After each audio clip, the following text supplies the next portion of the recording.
Hey, everybody. So, we are going to start on numbers 5 through 7, the laws, Nazarite vows, and tribal offerings. So, if you have your Bibles, get them on out and we will begin. So, here we go. All right. So, we start at chapter 5, leper and adultery laws. So, chapter 5, verses 1 through 4. Now, the Lord spoke to Moses, saying, Command the children of Israel to put out the camp every leper, everyone who has an involuntary discharge of semen, and whoever becomes defiled by a corpse. You will put out both male and female. You'll put them outside the camp so they do not defile their camps, amidst where I dwell. So the children of Israel did so and sent them outside the camp as the Lord spoke to Moses, so the children of Israel did. So this command is to keep the lepers out to protect everyone else from being infected. And discharges and corpses are also discussed here.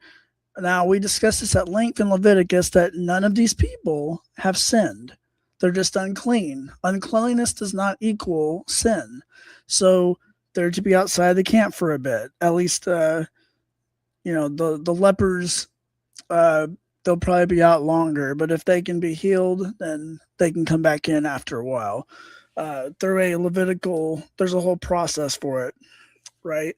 So, anyways, we got into that in Leviticus, so you can go listen to that. Verses 5 through 10, confession and restitution. Again, the Lord spoke to Moses, saying, Speak to the children of Israel, saying, when a man or a woman commits one of the sins that humans commit and disregards a neighbor, that soul has committed a trespass.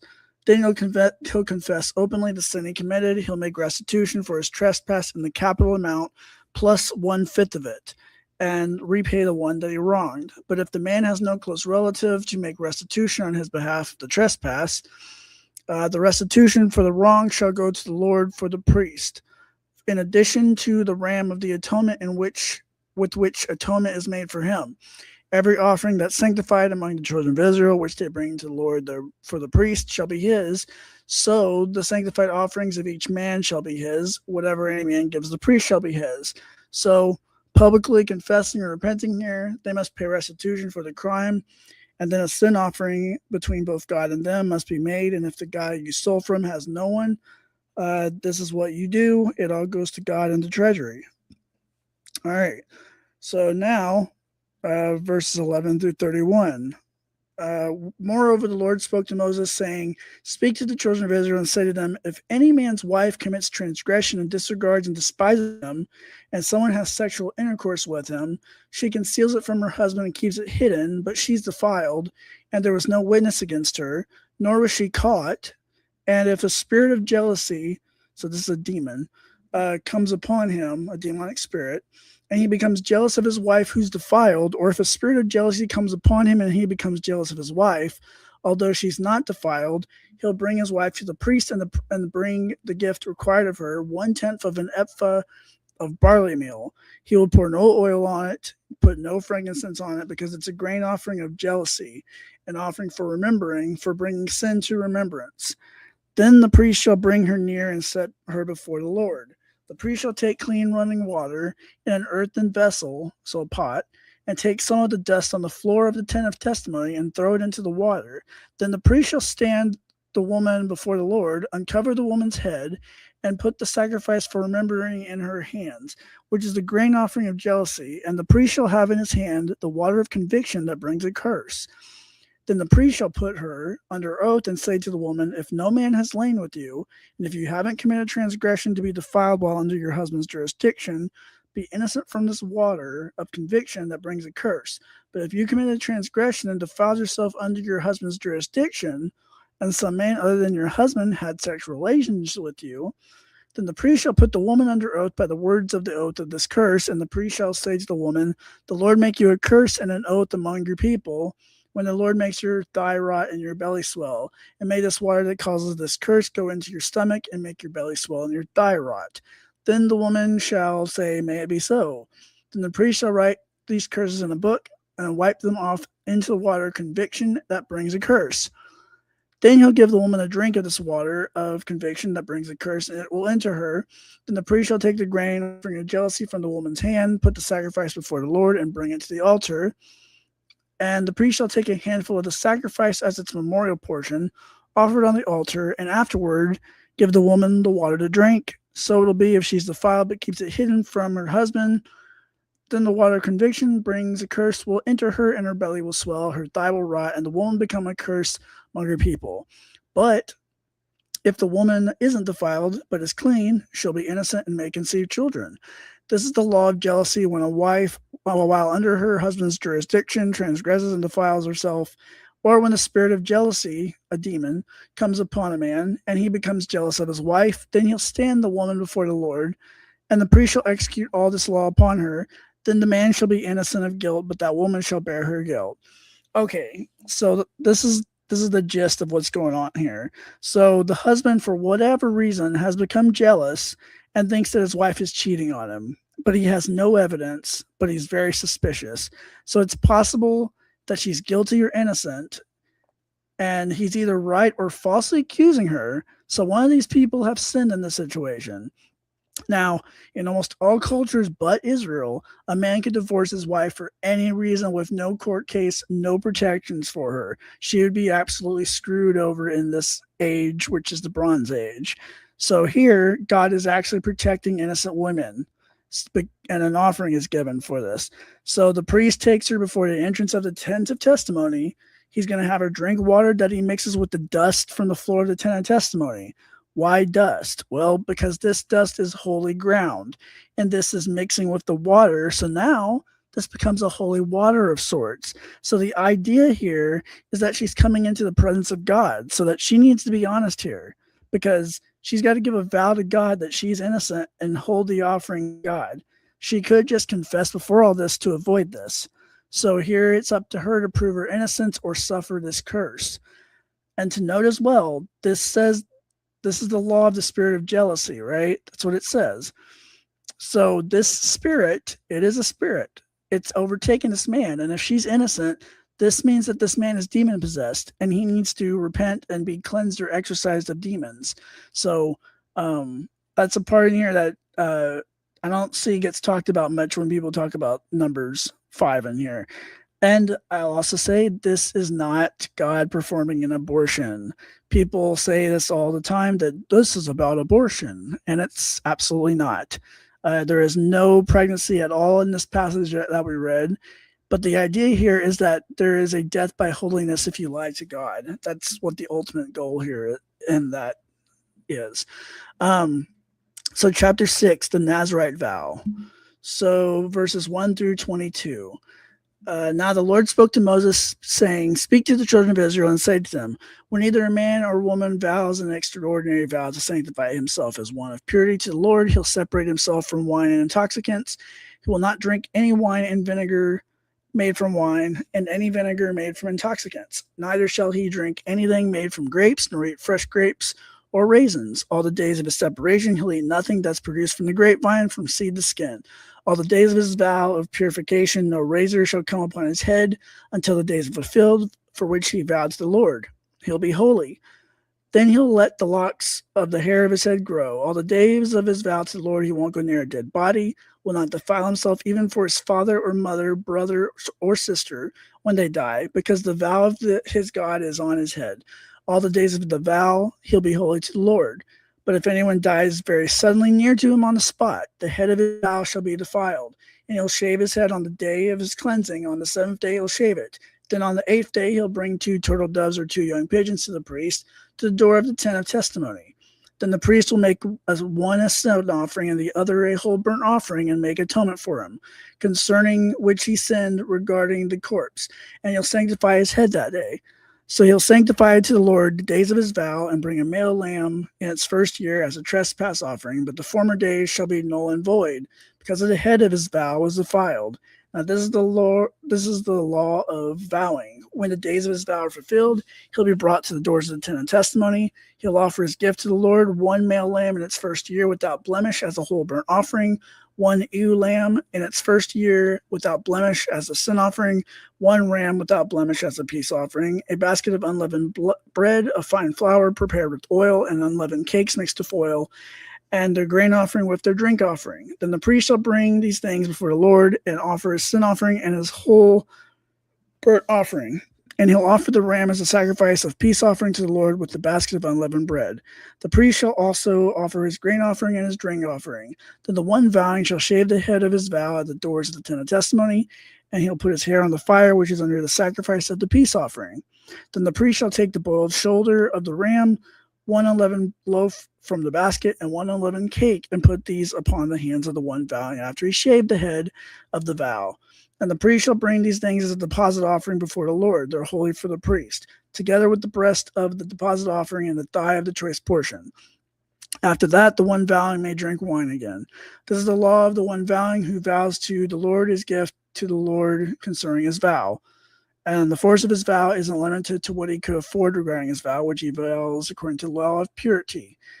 So, all this to say, this here is a Nazarite vow, and some take this for short or lifelong periods in Judaism. You're not allowed to drink wine or even eat grapes. So no haircuts until the vow ends, and they cannot go near a dead body, even family, because if he does, he is unclean if he touches them.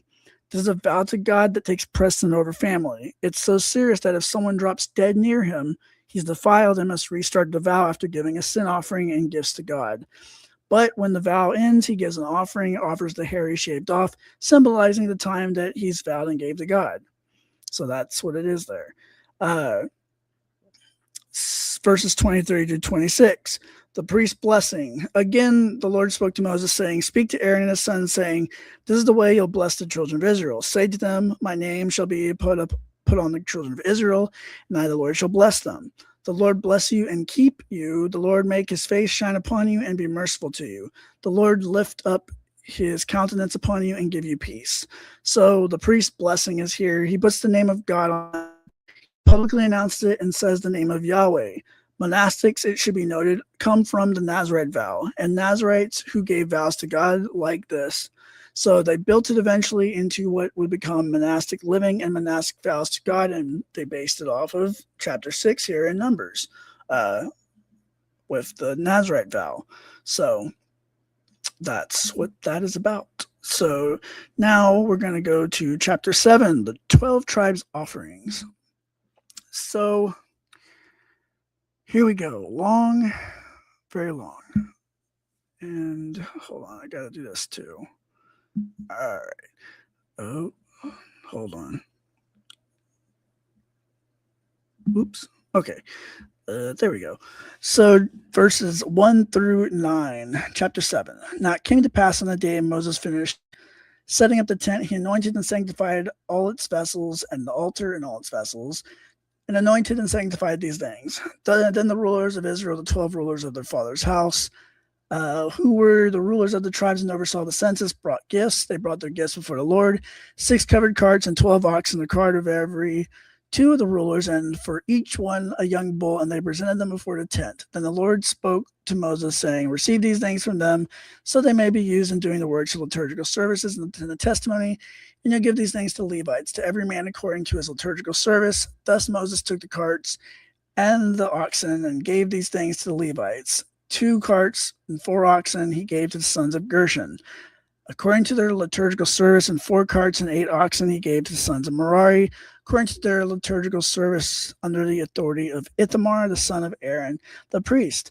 But to the sons of Kohath he gave none, because their liturgical service had to do with the holy place which they carried on their shoulders.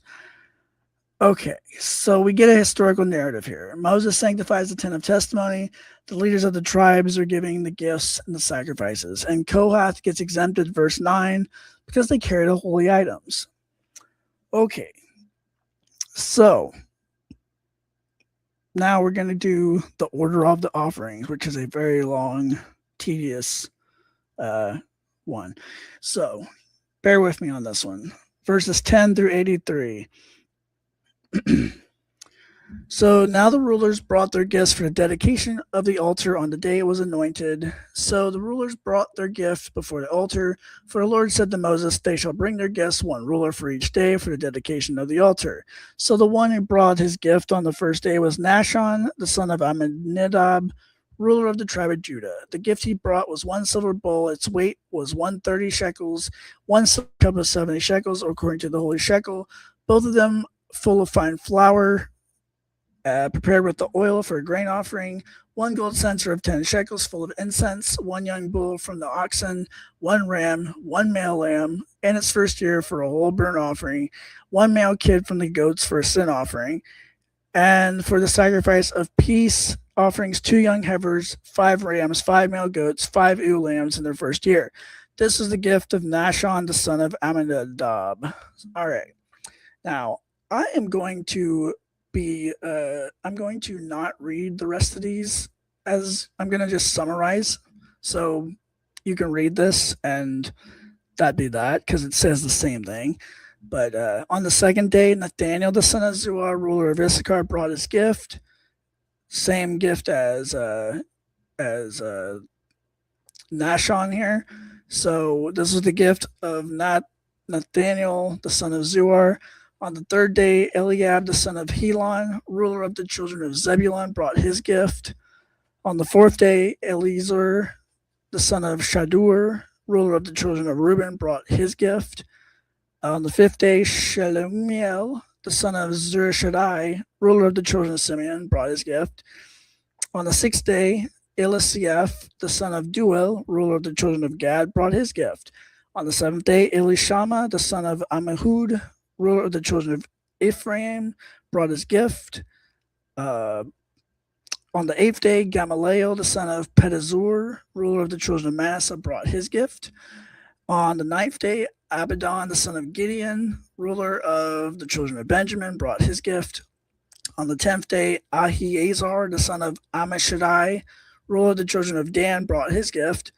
On the 11th day, Pagiel, the son of Ochran, ruler of the children of Asher, brought his gift. And then on the 12th day, Ahir, the son of Enon, ruler of the children of Naphtali, brought his gift. So 2 weeks go on with this feast here, and it's a celebration and a list of that. So this feast is like it's like a 12 days of feast, I guess.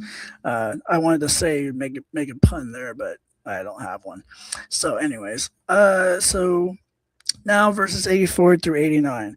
This was the dedication gift for the altar from the rulers of Israel the day it was anointed. 12 silver bowls, 12 silver cups, 12 gold censers. Each silver bowl weighed 130 shekels, each cup 70 shekels. All the silver of the vessels weighed 2,400 shekels, according to the holy shekel. 12 gold censers full of incense weighed 10 shekels apiece, according to the holy shekel. All the gold of the censers weighed 120 shekels. All the oxen for the whole burnt offering were 12 young bulls, 12 rams, the male lambs in their first year, 12 with their grain offering, and the male kids from the goats for a sin offering, 12. So all the oxen for the sacrifice of peace offerings were 24 young heifers, the rams 60, the male goats 60, and the ewe lambs in their first year, 60. This was the dedication gift for the altar after it was consecrated and anointed. Now when Moses went into the tent of testimony to speak with him, God, he heard the voice of the Lord speaking to him from above the mercy seat on the ark of testimony, from between the 2 cherubim. Thus he spoke to him. This is the dedication gift from the altar from the 12 tribes of Israel. So mercy seat, also, as I've said, that's the lid, the cover. At this point, it won't last long, the 12 tribes of Israel are united in celebrating God. All right, so that is it for that. And hold on 1 second. Here we go. Technical difficulties. All right, so that was all of chapter 5 through 7. If you like this podcast, hit like and subscribe. You'll be helping me out and maybe help the algorithm if anybody's interested in this. So thank you. God bless. And I will see y'all next time when we will get into chapter 8 and some other stuff with that too. So thank you. See y'all soon.